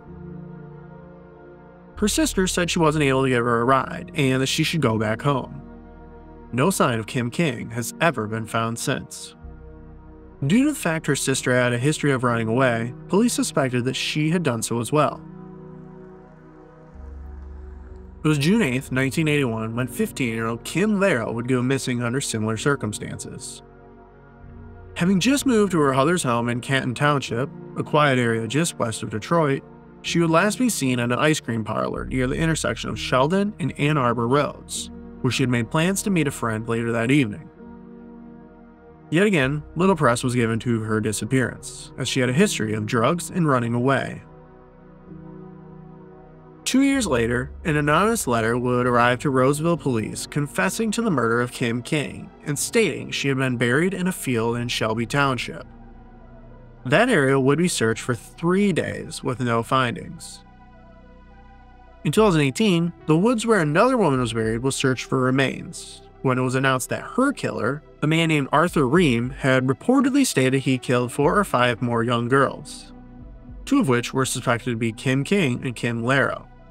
But yet again, after days of searching, no remains were found, nor could any evidence link these girls to David Norberg.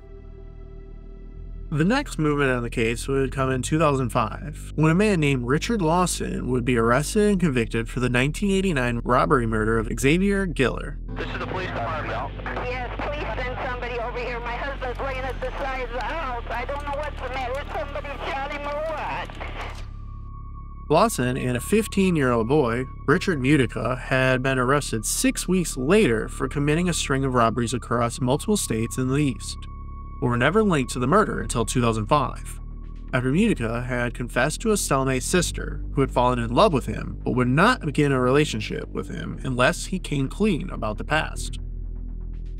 During his interrogations, Lawson, who had previously worked as an informant against other pedophiles in Detroit, stated he knew who had committed to what he referred to as the Michigan snow killings. This would reopen the case, but it would take years more of fighting by the family of the victims to release information on the OCCK case. And even now, authorities hold their cards close. But thanks to their efforts, we now know a number of prime suspects in this case. Many of these men's twisted histories will intertwine in a dark, disturbing web, and have done my best to lay them out as narratively and coherently as possible. Many of the discrepancies in reporting will also be filled on as we go, but several points deserve to be called out from the onset. First is the most commonly held belief that all 4 victims had their clothes washed and folded, earning the moniker of the babysitter for their captor. However, initial reports stated that the clothes of Mark Stebbins were dirty and showed signs of being worn multiple days, with fecal matter on his underwear and skin. Only his outer jacket had been clean. It was also stated that apart from Jill, none of the victims showed any sign of abuse. Mark Stebbins had 2 wounds to his head that had begun to heal by the time he was killed. Their impressions had been theorized as being from the butt of a shotgun. Christine's autopsy states she had a scrape on her pinky finger knuckle and her nose and left cheek had bruises. Tim King's mouth had been scraped up and there was a fresh bite mark on his tongue. His forehead had multiple small abrasions believed to have come when he was dropped in the ditch. This case, like the dispute of if the girls were sexually assaulted, shows reports redacted or updated to change facts.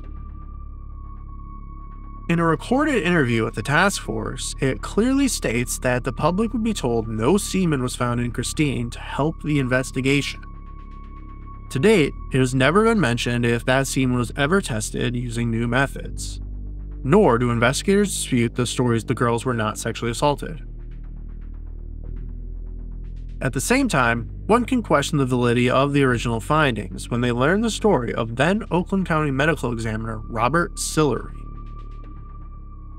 Even when Mark Stebbins had been found, reports state law enforcement did not want him to conduct the autopsy, as it was known throughout law enforcement that he was an alcoholic, even reportedly performing postmortems with a bottle in hand. In 1981, Sillery had his medical license revoked, as he had been found incompetent to perform his job, along with incidents stating he had performed full autopsies when he had not, stating murder victims died of natural causes, and was discovered to have taken money from a drug company to falsify a report on someone believed to be overdosed on their drug. In all, he was found to have falsified 919 autopsy reports. This was the man who conducted 2 of the 4 autopsies.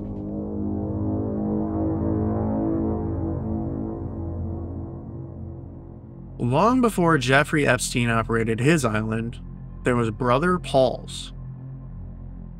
Owned by Francis D. Sheldon, North Fox Island in Lake Michigan is an 820-acre island off the shores of the Leelanau Peninsula in northern Michigan. Francis, or Frank as he was known, was an oil and real estate businessman and philanthropist, donating generous sums to several boys' organizations around the Detroit area. But there was a dark side to Sheldon, who was a contributor to Better Life magazine, which was a pre-internet way for child predators to meet and trade materials. It was through Better Life that Sheldon met another predator, gym coach and magician Jerry Richards. Richards had been looking to start a boys' camp, and when he met Sheldon, the two formed Brother Paul's Children's Mission, under the guise of a religious organization providing underprivileged boys a chance to experience a summer camp. These men were actually getting paid by the government to film or photograph their sexual assaults of children while they were on the island. The nature camp for boys aged 6 to 17 would operate for nearly 2 years before it finally came forward what really took place on North Fox Island. Jerry Richards would be arrested on July 23, 1976, while Frank Sheldon would flee overseas with his millions of dollars, escaping any justice until his death in 1996.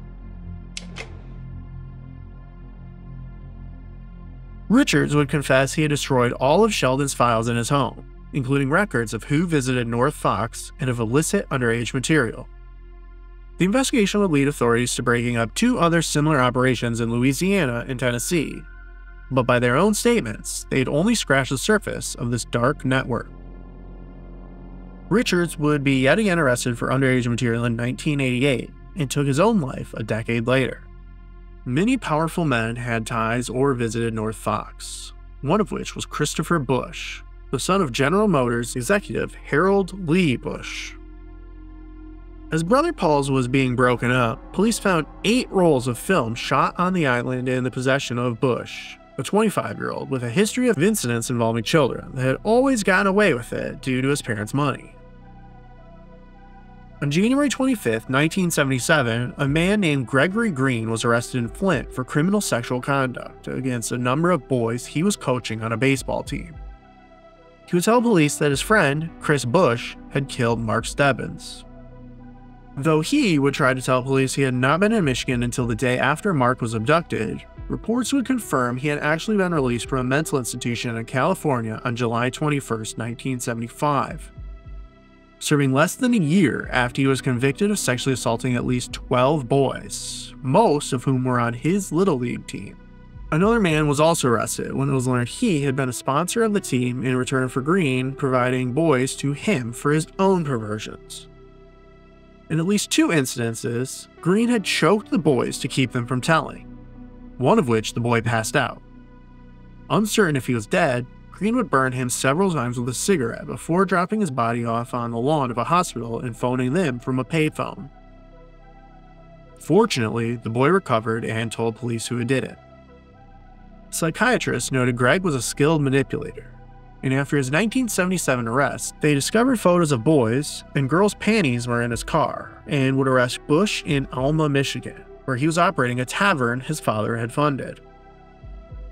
Bush would speak openly about his habits, saying he had come down to Oakland County to pick up children and take them to his cabin up north.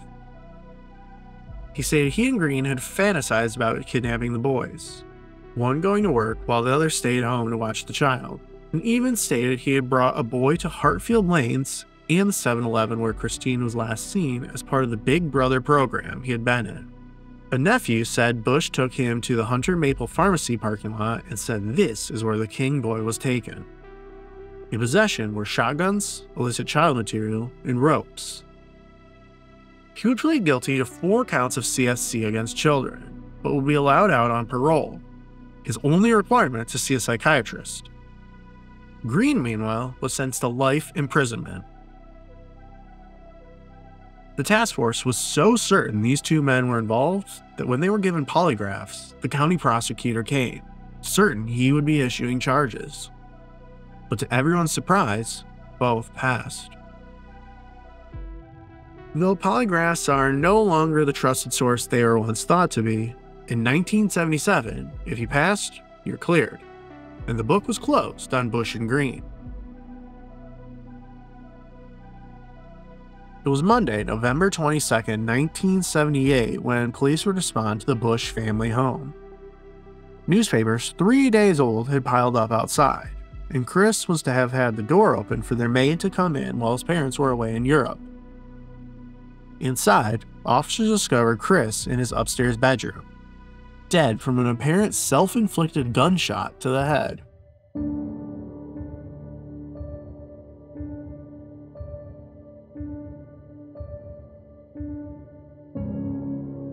Amongst the room, some very damning evidence was discovered. A pile of ropes with red stains lay on the floor. A single shotgun shell was left on the desk. But the most disturbing find would be the sketch of a young boy tacked on the wall.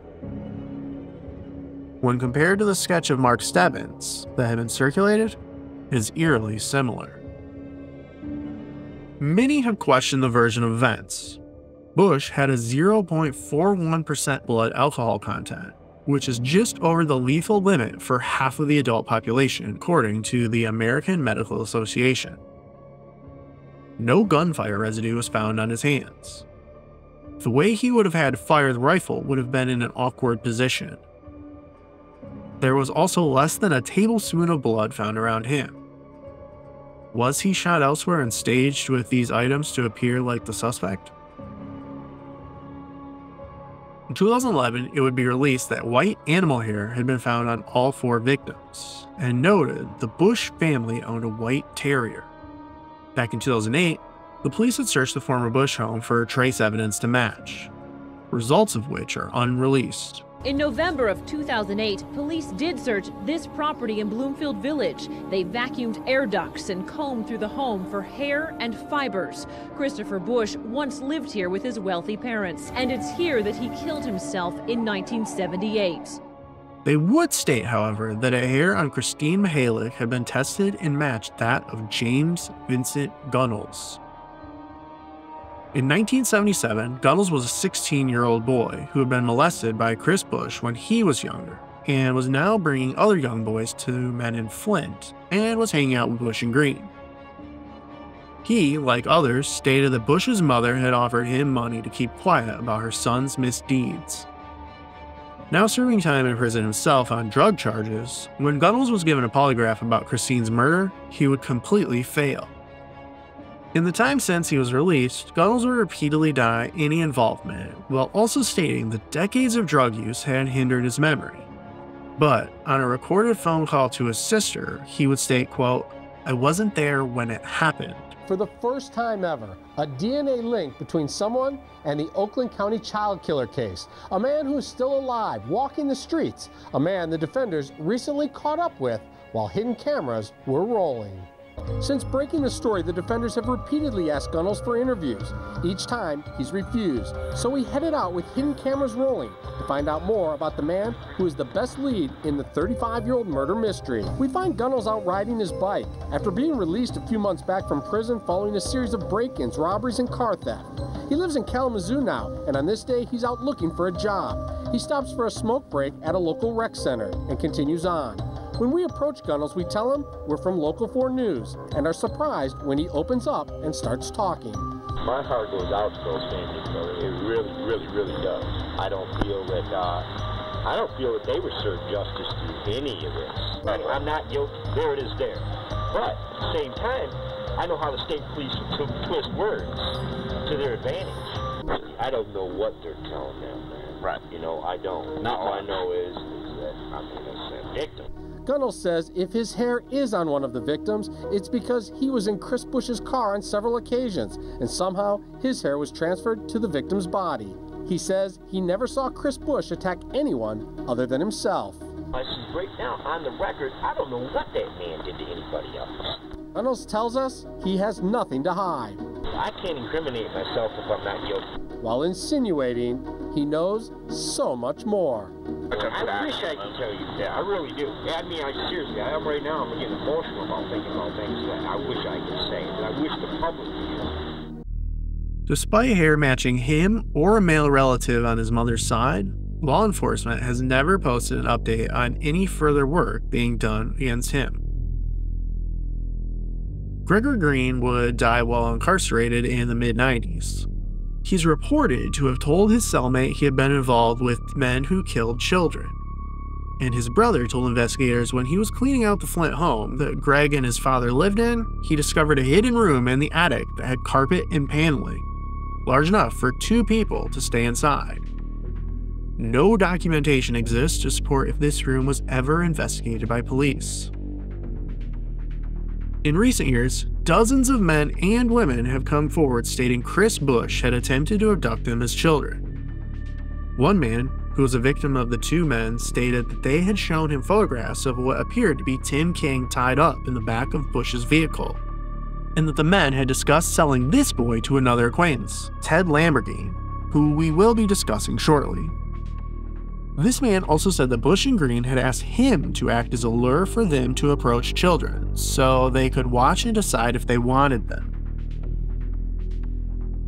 In 2007, information that a man who had polygraphed Bush for another murder would come out that while asking in that case, Bush made comments protected by attorney-client privilege that he had not committed that murder, but hinted at his involvement in others.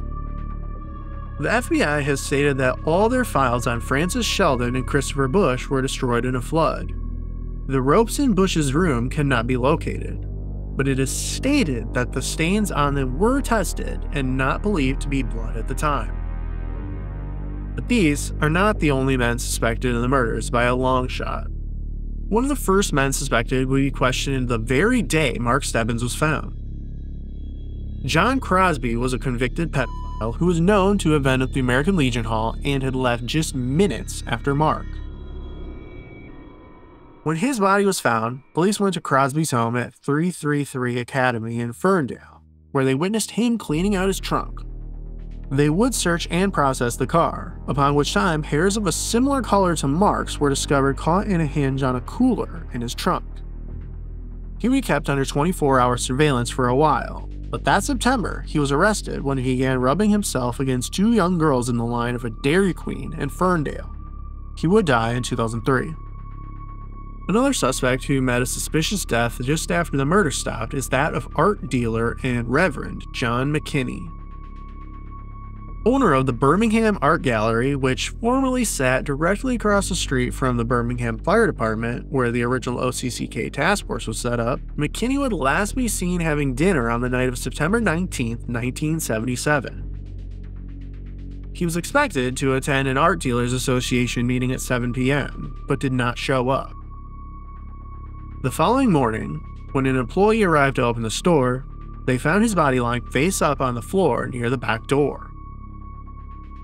Over the course of 30 to 60 minutes, someone had beaten McKinney throughout the building, breaking his nose and jaw, as well as severely bruising around his chest, head, and genitals until they finally shot him execution style right on the interior side of the back door.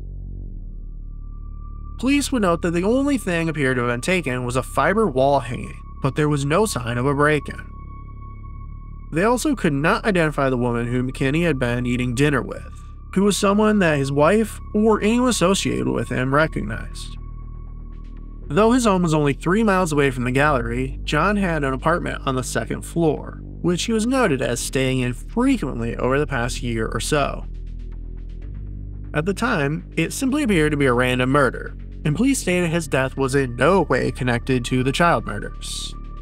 But digging into the life of John McKinney, some eerie coincidences appear. First, one of the gallery's investors was the Coffey family, who lived across the street from Tim King's family, and whose children were friends. The Coffey's oldest daughter had babysat Jill Robinson. McKinney would primarily feature Michigan artists in his studio, and one of the places he would select art from was the Cranbrook School of Arts, which had none other than Francis Sheldon on the board of directors. John was noted as being a reverend for the Christian Temple Association in Auburn Heights, a church which had no information available on it, leading some to question if it was a front such as Brother Paul's. 2 days after his murder, an acquaintance of John's would phone psychologist Bruce Danto with a tip about him. They alleged, though he gave the appearance of a nice man, behind closed doors he was abusive, and having multiple affairs with men or women. His employee who found him stated that she felt as though John was hiding something in the gallery he didn't want her to know about. He was also becoming strongly interested in the occult, and friends and acquaintances had noticed the man had undergone a personality change over the last 6 or so months. He told Eagle he had enemies, but would not say anything further. In the last few weeks of his life, he had been uptight and edgy. Who killed John McKinney, and why? To this day, we do not know. John Hastings was the son of a wealthy automotive engine manufacturer. In the days after Timothy King's murder, both father and son had tips submitted on them. They were decided as cleared until 14 years later, when yet again, multiple people told police that John had begun making comments about the murders, even confessing to them at one point. He was given a polygraph test and stated as passed. In 2009, he would be given another polygraph in Georgia, where he was then living. This time, John failed so badly, police stated they were prepared to arrest him on the spot if he would confess. But he would not, and had to be released. The polygrapher would prepare the results to send out to Michigan, stating he was absolutely certain that John knew Christopher Bush and was in some way connected to the murders. To this day, John Hastings has never been charged. Finally, we return to the 2005 arrest of Richard Lawson. Police are not revealing the name of the mystery man from Ohio, but do say Lawson has led them to Detroit's Cass Corridor. Mr. Lawson has given us information in the past which took my partners and I down to the Cass Corridor. Sources tell me Lawson claims the killer may have abducted Mark Stebbins, Kristen Mihalik, Jill Robinson, and Timothy King and hid them in Detroit's Cass Corridor while investigators searched the suburbs. And listen to this. Lawson claims there may be other victims, Detroit children who were never linked to the case.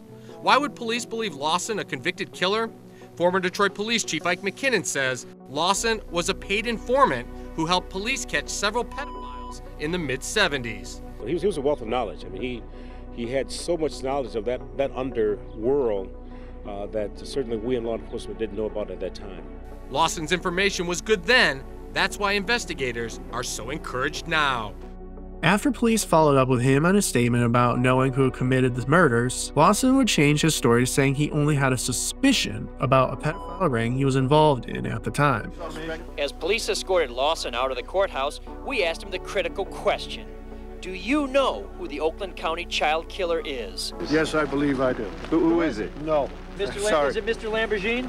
I tell you what, if you gentlemen want to meet with me privately, and what I like to do is cut a little deal. What's wrong with now?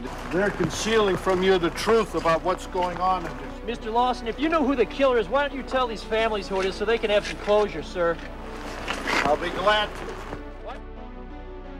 Calling it their boys' night out, the men would come to the basement apartment of Ted Lamborghini on Porter Avenue in the southern area of Detroit, where they would bring young boys to have their way with. Lawson would also state they brought girls to perform oral sex on the boys, but the men themselves were only interested in assaulting the boys. After school, Ted had enlisted in the Navy, but was dishonorably discharged for homosexual activity. He began working for Ford Motors, during which time he fell in with the Boys Club operating out of Cass Corridor. We've discussed this seedy area of Detroit previously and also unsolved Bigfoot murders, which seemed to end just 4 months before Mark Stebbins was killed. In 1980, Lamborghini would get a job transfer to Cleveland for his workplace and began renting his Detroit apartment out to Richard Lawson. Based on the 2005 testimony of Richard, police would arrest Ted where he was currently living in Parma Heights, Ohio. His apartment was described as meticulously clean to the point it didn't even look like someone lived in it. No food was in the entire house, and his clothes were spaced out evenly. Lamborghini would admit he had assaulted children but denied the murders. He would agree to a polygraph test which he failed. Again, refusing to confess, he replied only with, "I've been forgiven." Hey Ted, can you tell me why the police and the FBI are interested in you? No. You know anything about those murders? Can you tell me why you flunked the polygraph? Scared. Two of the boys' club victims testified while they were assaulted, their faces were shoved down into the sofa so they couldn't breathe. Sure, they would die. Afterwards, Ted would force the boys to take baths to wash away any evidence. He would be given 3 life sentences for 15 CSC counts and was offered a plea deal. If he agreed to do another polygraph test, his sentence would be changed to just 15 years, and he would be moved to another facility under a new identity and under non-sex related charges. He refused. Yes, Mr. Lamborghini is a suspect in the Oakland County Child Killer case. Mr. Lamborghini is our most promising suspect at this particular time. Very little exists on the other 3 in the ring. Robert H. Moore operated a bike shop and rented apartments around Cass while breeding pit bulls to fight. He would die of a heart attack in 1996. Reportedly, his pit bulls would eat his corpse before he was found. I could find no photographs of Robert Schuler or James Tippett. Schuler had been convicted of CSC in 1982, while Tippett had 1 sexual charge against him in the 1950s. Both were deceased by 2005. Ted Lamborghini's DNA was run against the hairs found in the victims, but did not match. It would not be till 2012 when those hairs finally received a hit. Local 4 News begins right now with a breaking news alert. Finally, a break in the case that's had investigators baffled for 36 years. A stunning new development today in the Oakland County Child Killer investigation. Those hairs recovered from the boys' bodies have the same mtDNA profile as the hair recovered from the 1966 Pontiac Bonneville. And now the search is on for this new suspect. Let me show you this 1966 Bonneville. It was a car like this that was driven by a man named Arch Sloan. Today at a press conference, prosecutor Jessica Cooper said that a hair found on Timothy King's body, a hair found on Mark Stebbins' body, and a hair found in Mr. Sloan's car are all matches. Sloan had a long history of crimes against children, dating back to 1959, where he forced a boy into his basement, sexually assaulted him, and inserted a pencil flashlight into his rectum. 9 years after his release, in 1970, he would be caught yet again in Pennsylvania on CFC charges. In 1975, he was paroled and moved out to Detroit, where he lived in a trailer in the middle of the abandoned Packard plant if he wasn't staying with his family. He began working at McCracken's Auto Service Center, which today is this Citgo in Farmington Hills, Michigan, just over 3 miles from where Tim King would be dumped. On the night of Stebbins' abduction, Arch had phoned police to tell them he was working late here, and they did not need to be concerned if they passed by on patrol and noticed the lights on. The owner of the auto shop was Chuck McCracken, a man who himself would be convicted of stalking and sexually assaulting numerous young women between 1976 and 1977. In 1978, Arch would be arrested for 3 charges of CSC, but given just a year sentence. In 1983, he would finally be given a life sentence after he assaulted a co-worker's son. When Stebbins had been found, John Crosby was not the only predator collected evidence from. They had also paid a visit to Sloan. But the hairs collected were misplaced until 2009, when they were finally tested. Sloan would be brought into the Grand Haven State Police Office and informed that hairs on his car had matched. Arch had been polygraphed back during Mark's murder and passed. However, in 2019, it was announced that after his DNA was linked, he was tested yet again and failed. But when Oakland County Prosecutor's Office announced publicly that the hair was not a match to Sloan, he would refuse to cooperate, only stating he loaned his car out frequently. The driver of that vehicle is not the donor of either the hair found in the Bonneville or the hairs found on the boys. In 2012, Christina Halick's mother would file a $100 million lawsuit alleging cover-ups in the case, but a judge would dismiss it. To sum up the facts as they stand, the hair on Christine Mihalik's body has been linked to James Vincent Gunnels. Hairs on Mark Stebbins and Timothy King match an unknown person who was in Arch Sloan's vehicle. In both instances, the hair contained is only mitochondrial DNA, meaning it can only link to a family member on the mother's side of the suspect. White animal hair was found on all 4 victims. Golden carpet fibers were found on all 4 victims. Semen collected on Mark Stebbins has never been reported tested, nor has any that may or may not exist on Christine Mihalik. In 2020, Barry King, Tim's father, would pass away. He requested his obituary state that the King family believed Chris Bush and others were involved in the deaths of all 4 children. The last direct relative of Mark Stebbins, his brother Mike, would pass away in 2021. With each passing year, another layer of snow comes to blanket Oakland County, further trying to cover those seasons of terror. As it was in 1977, it still is today. Sexual predators in positions of power are given free hands or have their crimes covered up.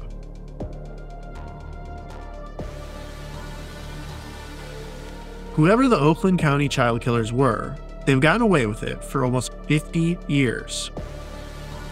Others still get away with the exploitation of children.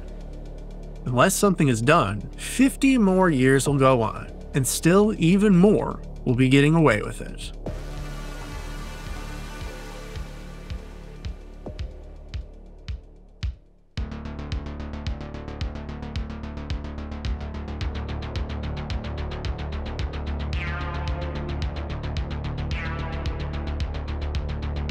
Every member of the task force feels that someone has to know outside of the guilty individual. Officers are still convinced that someone, somewhere, knows something that will lead them to a sick individual. Well, I try to put it out of my mind. It's still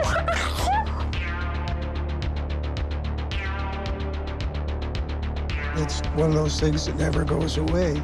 I'm stuck thinking about it every morning and every evening. 7 days, 365, it doesn't leave.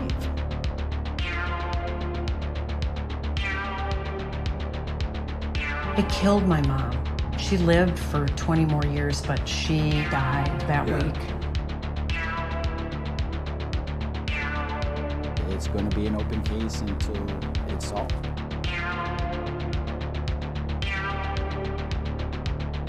If you pass away and you're in heaven, then you have your answers. And that may be the only way.